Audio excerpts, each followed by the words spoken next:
health seekers. Today is part 3 of our cooking lesson and it's pizza, healthy pizza time.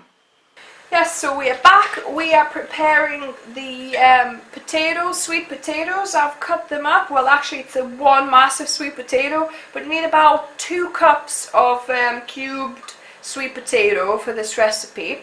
There's maybe a little bit more, it's maybe 2.5 or towards 3, but you know, you can't have too much pizza. So we're just putting it on a boiling water and we're going to let it steam. So once it's nice and tender, fork tender, then we'll obviously continue making the pizza base. Right, so now we've got the potatoes ready and soft, sweet potatoes, so we're going to mash them to make them into a paste. And now we've got some spelt flour that we're going to mix. In the recipe that I originally got and tried, it was oat flour. So I'd done it with oat flour last time, but I found that it's not as easy to kind of, make and shape pizza, and you can't roll it. You have to like just pat it out because it doesn't have gluten, whereas obviously spelt has got less gluten than wheat, but it's still got some gluten, so it actually helps to make a more usual pizza base, if you like. So yeah, we're gonna mash the potatoes up and then we'll keep on adding some flour. We'll put maybe 2-3 cups in, because it was about 3 cupful of potatoes, so we could put 3 cups of the spelt flour, and then if we need more we'll keep on adding with this tablespoon at a time. So I've mashed the potato now, and I'm going to be adding 3 cups of flour. So done 1, 2, I'll do 2 for now and see how it goes. Basically this is not like a very exact recipe. You just basically work as much flour as you need for it to kind of feel like a pizza dough, something that is not too sticky and that you could potentially roll out. So I'm gonna work the flour in and see how we go with the 2 cups. And then once it becomes a bit drier and harder, then you can start mixing with your hands if you want. But yeah, that needs I'll put another 1/2 cup in there.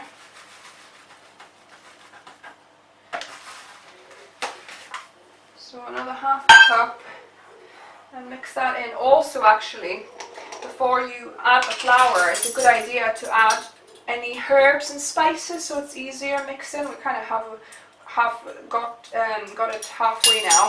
So I'll put a teaspoon of basil, because we said we'll have some basil in the base. So sprinkle the basil and sprinkle 1/2 teaspoon of salt. You can leave the salt out or put it in, it's up to you. And then Elena wanted some black pepper as well, so we'll add a few sprinkles. So any kind of spices you can put, like Italian herb mixture, or any kind of spices you like. You could put paprika and things if you wanted. So just whatever flavors you enjoy in your pizza. So we'll give it a mix, trying to incorporate the salt. It's best to put the spices and herbs while it's still into the sweet potato before you add the flour, because then it mixes in better. So yeah, just give it a stir and keep on mixing, and I'll keep on mixing and adding until we get like a workable dough. So I have kneaded this, and it needed about another cup or more, and actually it's still a little bit sticky, but what I'll do now, I'll put it in a floured bowl to rest for about half an hour. I'll put a cling film on it and we'll leave it to rest, and then we'll work it and put a bit more flour in and roll it out in half an hour. So there we've got a rested pizza dough.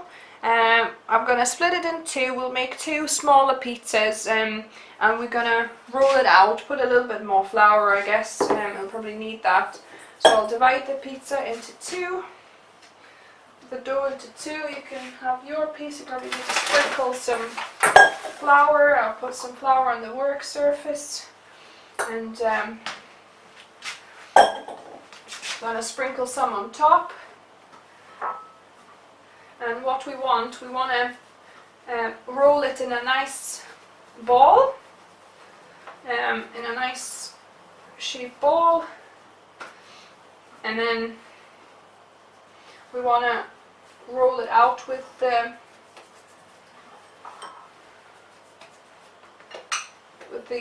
rolling pin,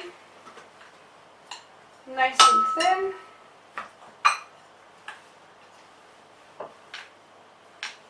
So basically it just works as a, yeah, make sure you put some on your pin, rolling pin, so it doesn't stick.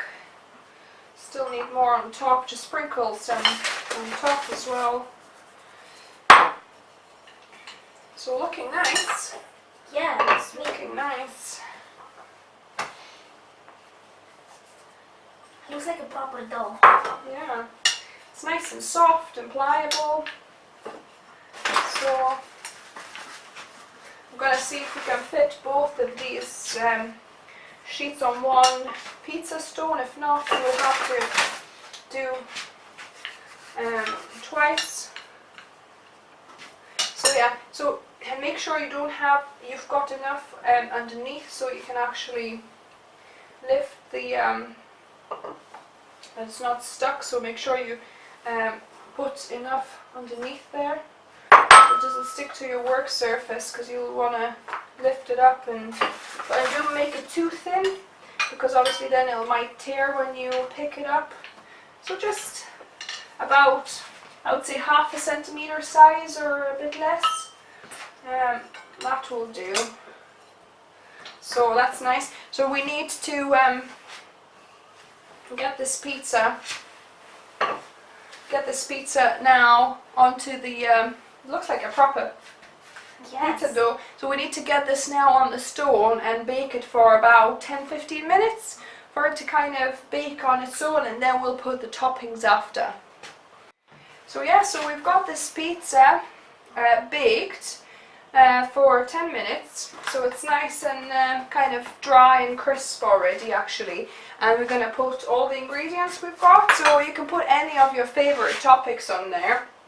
So what we got for this pizza is the onions, red onions that we caramelized and fried without oil, then it's mushrooms that also we fried in their own juices as well. We've got some asparagus that are roasted, we've got some mixture of green and black olives that we cut up in half. We've got some marinated red pepper roasted slices that you can get in jars, and then we've got some fresh courgette. So we're gonna layer it all on here and then put it back in the oven for another, I would say, 10 minutes or so, until just the ingredients kind of warm up and heat through. And also we've got a little bit of mozzarella cheese. It's a bit liquidy. It was the first try for me to make cashew mozzarella recipe, but once I perfect the recipe I'll show you this. This is, quite a jiggly mozzarella, but it'll go nice on the top of the pizza because it melts as well. So first things first, we'll put some ketchup or tomato paste on the base. So kind of spread it all over. So any kind of tomatoey paste or sauce will be nice here. We'll spread it all over. Then we'll follow up with the onions and mushrooms. Yeah. So a bit of onion. Oh, I love quite a lot of onions on my pizzas. tastes so yummy. So yeah, so some onions, try and distribute them obviously evenly if you can. Then put some mushrooms on.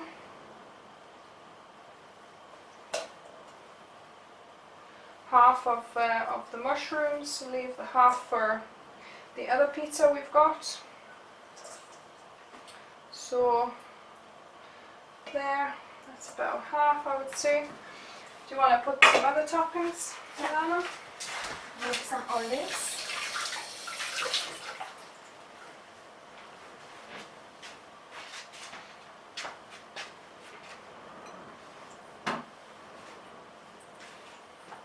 I'll put some courgettes on.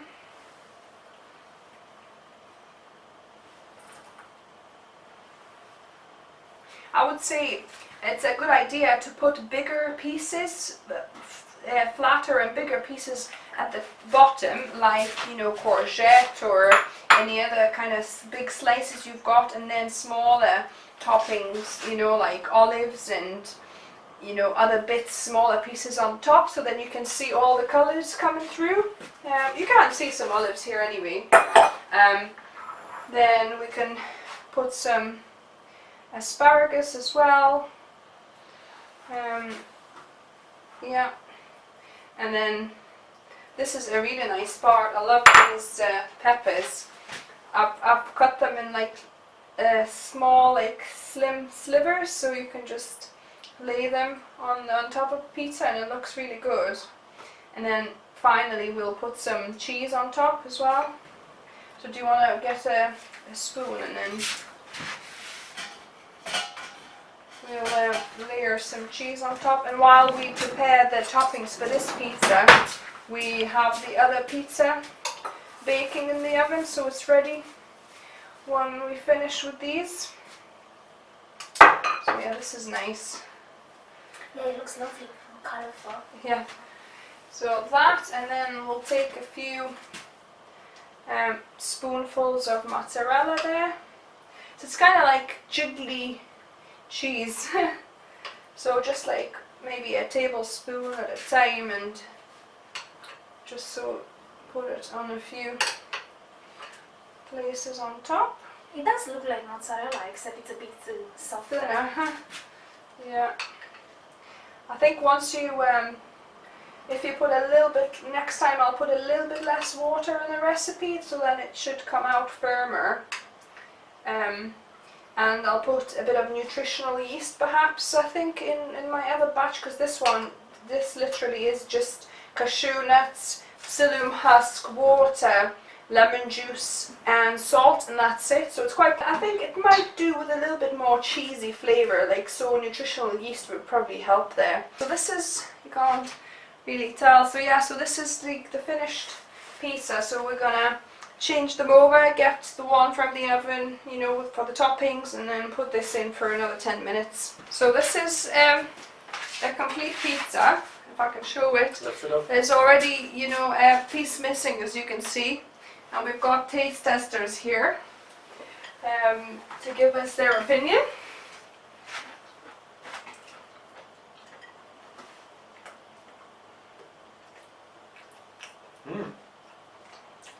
That's rather good. This cheese actually works, doesn't it? Yes. The mozzarella. It's got a great, it adds a great flavor.